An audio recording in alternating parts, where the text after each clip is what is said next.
Hi there, this is a presentation that was put together for our Algyax language class. We went over it on the first day.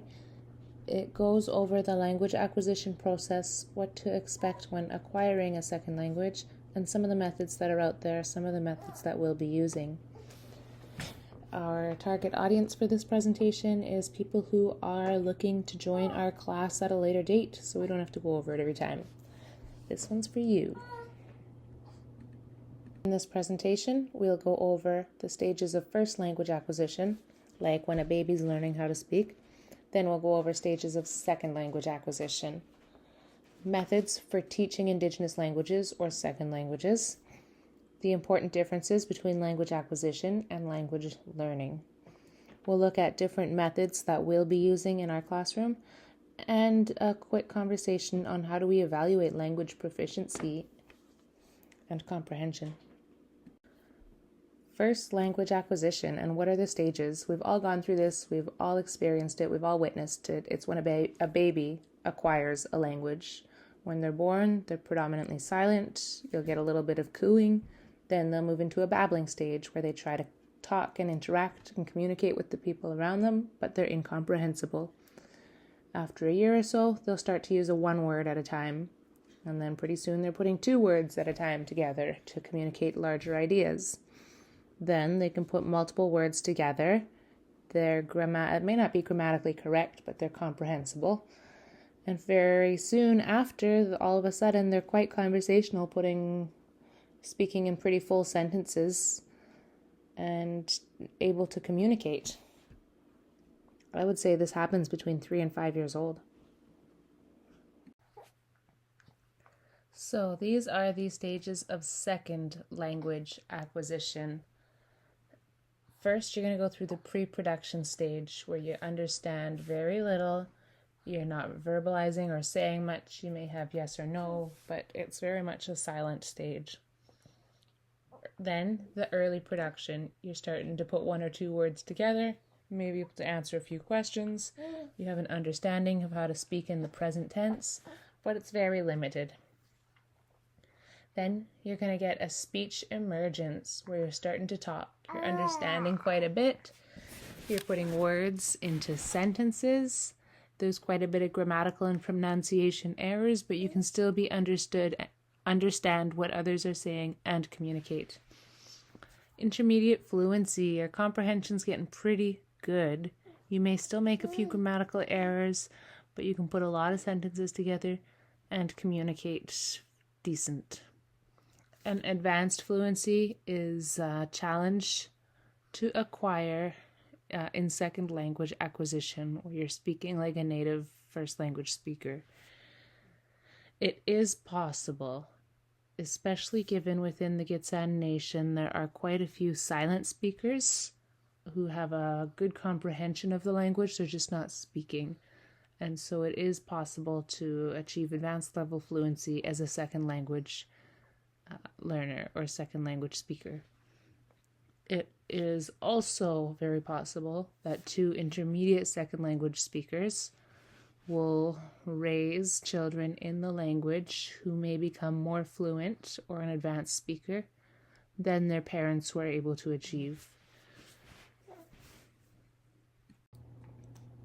So what we've learned from evaluating the language acquisition process is that it really starts with listening and building your comprehension and your ear for the language, and from there, people become speakers. If you look at the English language, for example, our children are immersed in the language for 6 to 7 years before we begin to teach reading and writing or literacy. They're already highly fluent in the target language before they start to learn reading and writing. Sometimes in Indigenous languages, we start with reading and writing and kind of hope it's going to bridge back to that speaking and listening.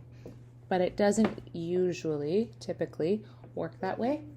In our class, we very much focus on speaking and listening. You are welcome to bring a book and take notes if you want, but it's definitely not the focus of the classroom.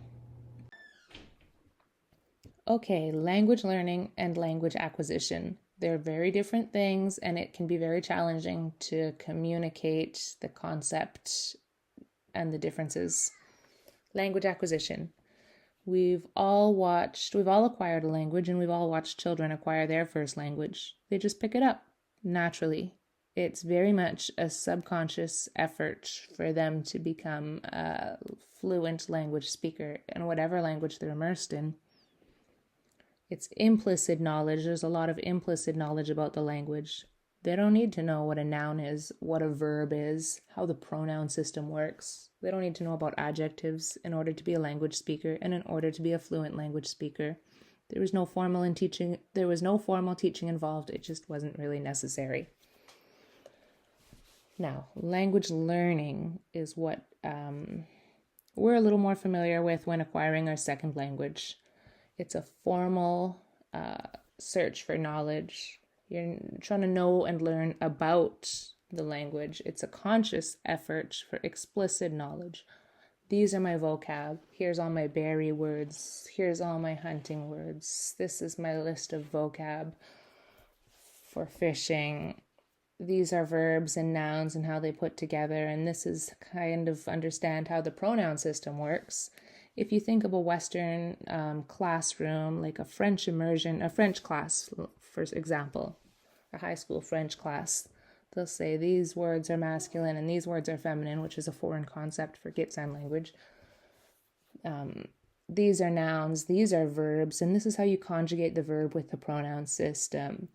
And at the end of the class, people have a lot of knowledge about the language, but they can't really speak the language. So they've done quite a bit of formal language learning and teaching involved, but it doesn't really help them to become a proficient speaker of the language. And so that is the difference between language learning and language acquisition. Just to go in and formally define the difference between language learning and language acquisition. Language learning is actively trying to learn and understand a language. Language acquisition is the process of gaining language knowledge naturally. And language acquisition can be done as a first language or second language. And what we're trying to do and focus on is using methods that are rooted in the theory of second language acquisition to ensure that what we're doing is effective. In recent years, there's been a lot more knowledge around different methods, effective methods for teaching second languages and Indigenous languages as a second language. First being TPR, very common when we speak to children, over-exaggerate with your body language and your tone in your voice. You'll see this a lot in the First Nations school system. Building on TPR is TPRS, Total Physical Response Storytelling. Then there's another TPRS, which is more focused on reading, teaching proficiency through reading and storytelling. The Mentor-Apprentice Program, Where Are Your Keys? The Racius Method, Accelerated Second Language Acquisition by Stephen Graymorning. The Root Word Method, which is only possible for polysynthetic languages. It will not work for a Algyax language family. Direct Acquisition by Paul Creek. It's a method and a curriculum, and then the Domain Method. And I believe these are all rooted in the theory of second language acquisition by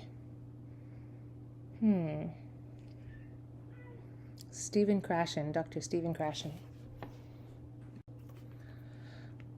I just wanted to highlight that within the Gitsan Nation, there's quite a bit of capacity. There's different curriculums that have been studied and translated. There's different methods that have been trained in. Within our nation, I know we have people trained in total physical response, TPRS, total physical response storytelling. The other TPRS, teaching proficiency through reading and storytelling. Where Are Your Keys? The direct acquisition, Paul Creek method and curriculum. I think we got the first couple books drafted. And the Domain Method, which is more of a self-study, self-independent. I would say the Domain Method. And the Mentor-Apprentice Program, which is not checked off here. is also quite a few language learners and speakers trained in that. Of these methods, the domain method and mentor-apprentice are very much learner-driven methods, and the rest are more teacher-driven methods. Where Are Your Keys was developed as a learner-driven method, but has ended up being used more as a teacher-driven method in a classroom-based setting. Where Are Your Keys is the predominant method that we will be using in our language classroom. So, what to expect for language acquisition? You want to learn a language, I think it's important that you take a moment to look at the language acquisition process and the time commitment that comes along with that. So, this is a list of languages from around the world that have been placed into 5 categories. How difficult it is to acquire this language if English is your first language. Category 1 being the easiest. It only takes 500 or 600 hours to acquire these languages if English is your first language. And I think they're basing it on like an intermediate level of proficiency. 1 being the easiest, 5 being the hardest. We'll move on to category 4,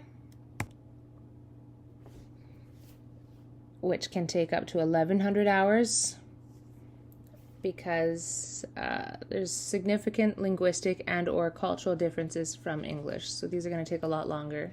And we'll look at category 5. I was told that most of the indigenous languages in North America would fit into that category 5, where languages are exceptionally difficult to acquire for English first language speakers. It can take up to 2,200 hours to become an intermediate level language speaker. And we've seen this through the Mentor Apprentice program, for example, in which language learners spend 900 hours. And what we're finding is it's still not enough to become a very fluent, functional, comfortable language speaker.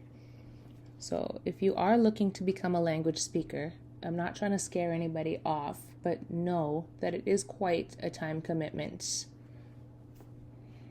And it's so worth it. What is fluency? People often ask, are you a fluent speaker? And they kind of expect this yes or no answer of language learners, and it's not always so black and white. It's not always a yes or no question. So we're going to look at what is fluency and some ways that we can evaluate it. This has kind of become the standard for evaluating language proficiency. It's benchmarks that have been put together by the American Council for the Teaching of Foreign Languages. It goes from novice to distinguished. And when acquiring a second language, most people tend to get stopped at that intermediate plateau. It can be a very challenging to move your proficiency to an advanced level of speaking like a native speaker. Even in English, I don't really consider myself to be a distinguished speaker of the English language. When evaluating your proficiency, you can evaluate your speaking proficiency and you can evaluate your comprehension, how well you understand the language, and sometimes those will sit at different points on the scale. And even when you evaluate your speaking proficiency, some people are strong presentational speakers, public speakers, others are strong conversational speakers, and so people have their different strengths and may sit at different points at the same time. Evaluations. One important aspect of evaluations is that they should be measurable. Some methods will track the amount of hours spent in immersion, most classrooms will, and some will be able to quantify an amount of memorized words and phrases that have been acquired. The most commonly used tool for evaluating languages, again, is the American Council for the Teaching of Foreign Languages. ACTFL has created can-do statements, and you can fill it out and see what you can and cannot do, and it'll kind of let you know where you sit on the scale from novice, low, medium, high to intermediate, advanced, or distinguished speaker. First Nations language assessment benchmarks was also based on the can-do statements for ACTFL. Travels with Charlie is kind of a fun story that was developed by the Where Are Your Keys team, and it really simplifies the proficiency scale, ACTFL's proficiency scale, to a fun story. It's a great introduction, but you can definitely self-assess to see where you sit as a language speaker and provide insight into what you might need to learn next to advance your proficiency.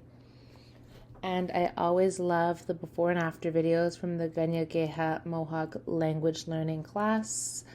They have really amazing videos that show interviews that show people's advancement in their language proficiency over a period of time. Okay, Travels with Charlie, very simplified, oversimplified evaluation assessment based on ACTFL's benchmarks, proficiency benchmarks. Pinky being Tarzan, that would be a novice. What can Tarzan do? Tarzan may have a bunch of memorized words. Me, Tarzan, you, Jane, it's not going to be very much ability to communicate beyond a few words and gestures. Get to the party. What do you need to know to get to the party? Where is the party? What time is it? Who's going to be there? What should I bring? Or what am I going to wear? What are you going to wear? What do you need to know to get yourself to the party? Wearing the right thing, dressed appropriately, bringing the right food, the right location, time. Do you have the language it takes to communicate just to show up to the party? That would be an intermediate level speaker. An advanced speaker would be able to say what happened at the party using the proper tenses. Who showed up? Who got wasted? Who called the cops? And who brought what food? And who showed up wearing a silly outfit? What are they going to wear next time? Can you use the right tense and talk about all the crazy stuff that happened at the wild party? What if parties were illegal? Can you talk about, this would be a superior level speaker. Can you talk about the impacts, the societal impacts, the cultural impacts, the economic impacts if parties were illegal in Canada? And I don't even know, we won't even get into the distinguished speaker. All we want to do is help people get to the party. That's where our goal is for your language proficiency through our language class. There are a few YouTube videos on the Mohawk Immersion program for their before and after videos. I kind of did the math based on their website on about how many hours were spent in the language to acquire that level of proficiency. Although they do have great methods that they use, there's no way of getting around the amount of time it takes to acquire a language. So, check it out. They're on YouTube. And thank you for checking out this presentation. Hopefully, we have a few more people joining our class in the new year and in the long term.